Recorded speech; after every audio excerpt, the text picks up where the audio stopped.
গণহত্যা মামলায় শেখ হাসিনার বিরুদ্ধে সাক্ষ্য গ্রহণ শুরু। খুনের রাজনীতি বন্ধে ট্রাইব্যুনালে সর্বোচ্চ শাস্তির আশা অ্যাটর্নি জেনারেলের।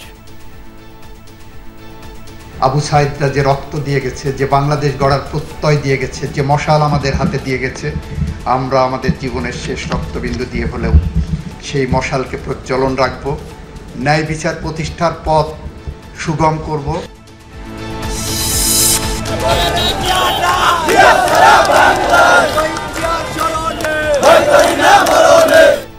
শাহবাগে ছাত্র সমাবেশে ছাত্রদল নেতাকর্মীদের জমায়েত। ভার্চুয়ালি বক্তব্য দিবেন তারেক রহমান। শহীদ মিনারে জনসমাবেশ থেকে ইশতেহার ঘোষণা করবে এনসিপি।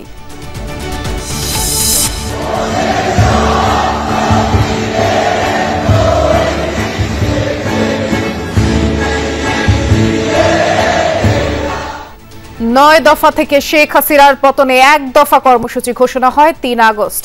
পদত্যাগের আলটিমেটাম দিয়েছিলেন নাহিদ ইসলাম।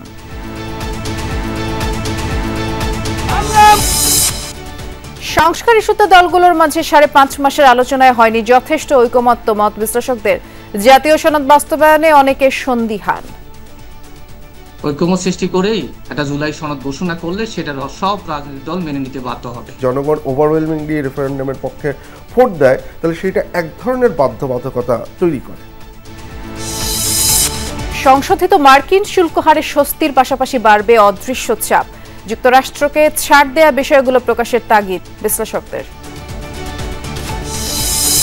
ভারতে ধর্ষণের দায়ে কর্ণাটকের সাবেক এমপি প্রজ্জ্বল রেভান্নার যাবজ্জীবন সাজার ঘটনায় ক্ষমতাসীন বিজেপিকে বিরোধীদের তুলোধুনো।